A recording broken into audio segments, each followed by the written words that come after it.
Car स्वागत आप सभी का YouTube channel knowledge TV Haryana. आज 3 अक्टूबर शुक्रवार सभी हरियाणा वासी महिला युवा किसान सभी के लिए 6 ज़बरदस्त धमाके घोषणा ऐलान। शाम 4 बजे तक क्या है पूरी अपडेट, आइए देखते हैं।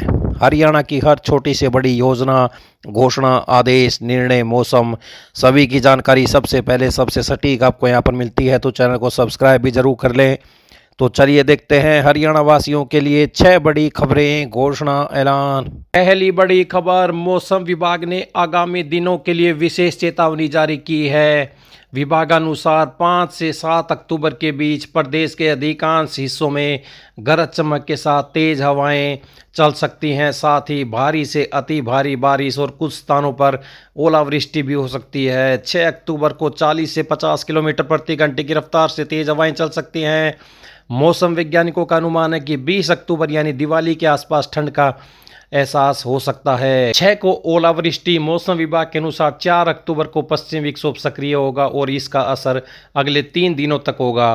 5 से 7 अक्टूबर के बीच पंजाब, हरियाणा और चंडीगढ़ के कई हिस्सों में आंधी तूफान, बिजली गिरने की घटनाएं हो सकती हैं। अधिकांश जिलों में वर्षा व ओले गिरने की संभावना है। तो कई क्विंटल धान भीगा। प्रदेश के 7 जिलों में वर्षा हुई, मंडियों में भीगा 2 लाख क्विंटल धान। मौसम विभाग ने चेतावनी जारी कर दी है। 2 दिन बाद प्रदेश में अति वर्षा व ओलों का खतरा है। पहली बड़ी खबर आई है। दूसरी बड़ी घोषणा देखते हैं। प्रदेश सरकार पहली बार हरियाणा में गरीब लोगों को फ्लैट बनाकर देगी। पहले चरण में 509 फ्लैट दिए जाएंगे।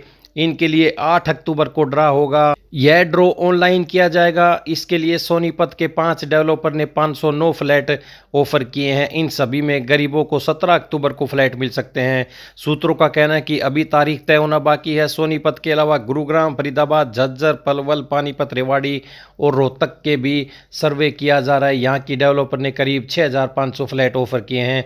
इनकी प्रक्रिया दूसरे चरण में होगी। इनके लिए आवेदन लिए जा चुके हैं। हाउसिंग फॉर ऑल के डीजी ने इस संदर्भ में कई बार अफसरों के साथ बैठक की। टाउन कंट्री प्लानिंग की ग्रुप हाउसिंग योजना के तहत यह फ्लैट मुहैया कराए जाएंगे। 1.5 लाख रुपए होगी फ्लैट की कीमत। जिन लोगों ने आवेदन किया था उन्हें 10,000 रुपये जमा किए थे। फ्लैट का एरिया 200 स्क्वायर फीट होगा। वर्ष 2023 में हुए थे आवेदन। इन फ्लैट के लिए सरकार की ओर से वर्ष 2023 में आवेदन मांगे गए थे। ये आवेदन मुख्यमंत्री शहरी आवास योजना के तहत हुए थे। इनके लिए 815 लोगों ने बुकिंग कराई थी, जिसमें से 794 योग्य पाए गए। हाउसिंग फॉर ऑल की ओर से इन सब की वेरिफिकेशन कराई गई थी। तो किसे मिलेंगे फ्लैट? योजना के अनुसार ड्रा में सबसे पहले घुमंतु जाति के लोगों को प्राथमिकता दी जाएगी। इसके बाद विधवा, महिला, अनुसूचित जाति के लोगों को ये फ्लैट दिए जाएंगे। यदि फ्लैट बचते हैं तो उन लोगों को मिलेंगे जिनकी आय 1 लाख रुपए तक है। इसके बाद जिनकी आय 1 लाख से 1,40,000 रुपये तक है, और इसके बाद 1,40,000 से 1,80,000 रुपये तक आय वालों को फ्लैट दिए जाएंगे। तो पहले चरण में लोगों को 509 फ्लैट मिलेंगे। गरीबों को 7,000 फ्लैट देगी हरियाणा सरकार। तो ये बड़ी घोषणा आई। अगली बड़ी घोषणा देखते हैं। आधार अपडेट कराने पर ज़्यादा शुल्क देना होगा अब। तो आधार कार्ड से बड़ी अपडेट। आधार प्राधिकरण ने आधार अपडेट की नई फीस लागू कर दी है। यह 1 अक्टूबर 2025 से 30 सितंबर 2028 तक प्रभावी रहेगी। उसके बाद फिर से इनकी समीक्षा होगी। नई दरों के अनुसार नया आधार बनवाना सभी के लिए फ्री रहेगा, लेकिन अपडेट सेवाओं पर शुल्क लगेगा। तो रेट में बढ़ोतरी की गई है। अब ज़्यादा पैसे देने होंगे आधार में अपडेट कराने के लिए। आइए अगली बड़ी घोषणा देखते हैं। हरियाणा और देश में कपास करने वाले किसानों को cotton corporation of India CCI ने बड़ी राहत दी है। इस बार उनको मंडियों और कॉटन फैक्ट्रियों तक कपास पहुंचाने में कोई अड़चन नहीं आएगी। CCI ने इसके लिए कपास किसान ऐप लॉन्च की है। इस ऐप से किसान कपास बिक्री के स्लॉट बुक करा सकेंगे और निर्धारित अवधि पर मंडियों व कॉटन फैक्ट्रियों में माल लेकर जा सकेंगे। CCI के मुख्य प्रबंध निदेशक ने बताया कि ऐप के जरिए सभी 7 दिन 24 घंटे किसान स्लॉट की बुकिंग करवा सकेंगे। जिन केंद्रों, मंडियों या कॉटन फैक्ट्रियों में माल पहुंचाएंगे, वहां केंद्र खुलने की वास्तविक स्थिति किसानों को पता रहेगी। यदि बुकिंग के समय किसान पहुंचेंगे और किसी भी तरह की केंद्रों पर बंद रहने की शिकायत मिलेंगी तो किसान शिकायत कर सकेंगे। इस प्रक्रिया से जिम्मेदारी तय रहेगी और किसानों को परेशानी नहीं होना पड़ेगा। पहले भुगतान को लेकर भी किसान चक्कर काटते थे, लेकिन इस बार पंजीकृत नंबर पर भुगतान कहां और किस किस स्तर पर पहुंचा है, इसकी मोबाइल नंबर पर SMS के माध्यम से जानकारी मिलती रहेगी। किसानों का यदि कोई स्लॉट रद्द किया जाता है तो उसका भी पता चलता रहेगा। कपास किसान ऐप डाउनलोड करना होगा। उसके बाद मेरी फसल मेरा ब्यौरा पर दर्ज करवाएं। पंजीकृत नंबर, आधार नंबर और मोबाइल नंबर को डालना होगा। इसके बाद OTP आएगा। जो भी पंजीकृत नंबर है उसके माध्यम से स्लॉट बुकिंग के निकटतम सभी क्रय केंद्रों, मंडियों और कॉटन फैक्ट्रियों का पता मिलेगा। किसान अपनी सुविधा के अनुसार दिखाई गई संबंधित तिथियों पर पहुंच सकेंगे। तो कपास बेचने के लिए मंडियों में पहले से ही स्लॉट बुक करा सकेंगे किसान। कॉटन कॉरपोरेशन ऑफ इंडिया ने प्रदेश में लॉन्च किया किसान कपास ऐप। तो ये बड़ी अपडेट। आइए अगली बड़ी घोषणा देखते हैं। BPL और AY कार्ड धारकों के लिए अच्छी खबर है। POS मशीनों में नया सॉफ्टवेयर अपडेट करने को लेकर हुई देरी के चलते सितंबर महीने के कार्ड धारक डिपो से राशन लेने से वंचित रह गए थे। वो अब 8 अक्टूबर तक ले सकेंगे। पानीपत जिले में 34,195 गेहूँ, 37,529 सरसों तेल व 60,922 कार्ड धारक चीनी लेने से वंचित रह गए थे। अगर कोई डिपो धारक राशन वितरण में आनाकानी करता है तो उस पर विभाग की ओर से कार्रवाई की जाएगी। इसको लेकर खाद्य नागरिक आपूर्ति एवं उपभोक्ता मामले के निदेशालय ने सभी जिला खाद्य एवं आपूर्ति नियंत्रकों को पत्र लिख निर्देश जारी किए हैं। सरकारी राशन डिपो के जरिए BPL और AY कार्ड धारकों को हर महीने चीनी, गेहूं, सरसों का तेल वितरण होता है। नया सॉफ्टवेयर अपडेट अब की बार देर होने के कारण राशन वितरण 15 सितंबर के बाद देरी से शुरू हो पाया था। वितरण में देरी का कारण प्रदेश भर में हजारों कार्ड धारक राशन वितरण से वंचित रह गए थे। तो अब ये बड़ा आदेश जारी कर दिया गया है। सितंबर महीने का राशन 8 अक्टूबर तक डिपो से ले सकेंगे कार्ड धारक। सॉफ्टवेयर अपडेट करने के कारण देरी से शुरू हुआ था वितरण। तो POS मशीनें अपडेट की गई थी, तो इसलिए 8 अक्टूबर तक अब अपना राशन ले सकते हैं सितंबर महीने का। तो ये बड़ी अपडेट। आइए अगली बड़ी खबर देखते हैं। विश्वविद्यालयों के अनुबंधित शिक्षकों को भी जल्द ही सेवानिवृत्ति आयु तक नौकरी की गारंटी मिलेगी। तो बड़ी खुशखबरी सामने आ रही है। विश्वविद्यालय अनुबंधित शिक्षक संघ हुक्टा को मुख्यमंत्री नायब सिंह सैनी ने भरोसा दिलाया कि कॉलेजों के अनुबंधित शिक्षकों की तरह उनकी सेवाएं भी सुरक्षित की जाएंगी। इसके लिए विधानसभा के शीतकालीन सत्र में विधेयक लाया जाएगा। तो अनुबंधित शिक्षकों को सेवानिवृत्ति आयु तक मिलेगी नौकरी की गारंटी। तो विश्वविद्यालय के अनुबंधित शिक्षकों के लिए बड़ी खुशखबरी।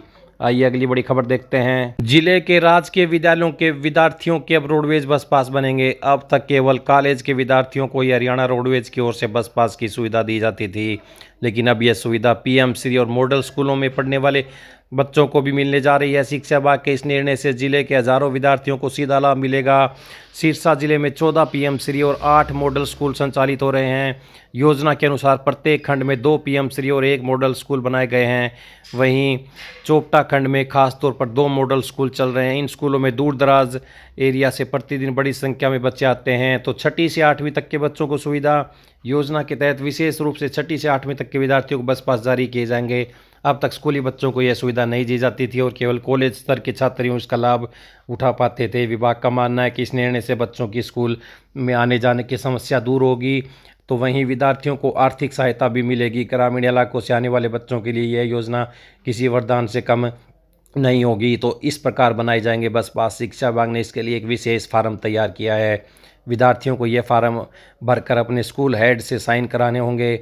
साइन किए हुए फार्म को रोडवेज GM कार्यालय में जमा करवाने के बाद पास जारी किए जाएंगे। विभागीय अधिकारी ने बताया कि फार्म प्रक्रिया आसान रखी गई है ताकि विद्यार्थियों और अभिभावकों को किसी प्रकार की दिक्कत ना आए। तो अब PM श्री और मॉडल विद्यालयों के बच्चों के भी बनेंगे रोडवेज पास। पहले कॉलेज के विद्यार्थियों के ही बनते थे। तो ये बड़ी अपडेट। आइए अगली बड़ी घोषणा देखते हैं। प्रदेश में अब E-सर्विस से जारी होंगे अदालत के समन व वारंट। हरियाणा सरकार ने गृह विभाग के तहत नए नियम लागू कर प्रदेश में कोर्ट के समन और वारंट अब इलेक्ट्रॉनिक माध्यम से जारी करने और निष्पादित करने का अधिकार दिया है। 1 अक्टूबर 2025 से लागू होने वाले हरियाणा इलेक्ट्रॉनिक प्रोसेस के तहत अदालतें E-समन एप्लीकेशन या अन्य सरकारी सॉफ्टवेयर से समन और वारंट जारी कर सकेंगी। तो ये बड़ी अपडेट। आइए अगली बड़ी घोषणा देखते हैं। हरियाणा में 25 सितंबर को पंडित दीनदयाल लाडो लक्ष्मी योजना शुरू की गई थी। ऐप शुरू की गई थी। पिछले 6 दिनों में सिर्फ 1,72,000 बहन बेटियों ने पंजीकरण कराया है। तो बहुत कम महिलाओं ने अभी तक पंजीकरण कराया है। तो लाडो लक्ष्मी योजना के पहले चरण में 1 लाख रुपए तक की वार्षिक आय वाले परिवारों को 2100 रुपये मिलेंगे। मुख्यमंत्री ने अपील की है कि सभी पात्र महिलाएं शीघ्र ही पंजीकरण करा लें ताकि 1 नवंबर को हरियाणा दिवस पर पहली किस्त उनके खातों में स्थानांतरित की जा सके। टोल फ्री नंबर और हेल्पलाइन नंबर भी जारी कर दिए गए हैं जिस पर कोई समस्या होने पर शिकायत दर्ज की जा सकती है। हरियाणा निवास में मीडिया से बातचीत में मुख्यमंत्री ने विपक्ष पर कटाक्ष किया कि कांग्रेस महिलाओं के हितों की बात केवल राजनीति चमकाने के लिए करती है। वास्तविकता में विभिन्न राज्यों में उनकी सरकारें महिलाओं को कोई लाभ नहीं दे रही हैं। तो लक्ष्मी के लिए 1,72,000 लाडो ने कराया पंजीकरण। हरियाणा दिवस पर पहली किस्त मिलेगी। समस्या होने पर टोल फ्री नंबर और हेल्पलाइन नंबर पर भी कर सकते हैं शिकायत। तो ये सभी हरियाणा वासियों के लिए आज शाम 4 बजे तक की बड़ी खबरें, घोषणा, ऐलान। हरियाणा की सबसे तेज़, सबसे सटीक जानकारी, योजना, घोषणा के लिए यूट्यूब चैनल नॉलेज टीवी को सब्सक्राइब जरूर करें। सब्सक्राइब करने के बाद घंटी का बटन ज़रूर दबाएं। घंटी का बटन नहीं दबाया तो आपको अगली वीडियो का पता नहीं चलेगा कब अपलोड की गई है। तो सब्सक्राइब का बटन दबाने के बाद घंटी का बटन दबाना ना भूलें, ताकि अगली वीडियो आपके पास पहले ही पहुंच जाए। इस वीडियो को ज़्यादा से ज़्यादा लाइक करें, शेयर करें, कमेंट करें, सब्सक्राइब करें, ताकि ज़्यादा से ज़्यादा लोगों के पास यह जानकारी पहुंच सके।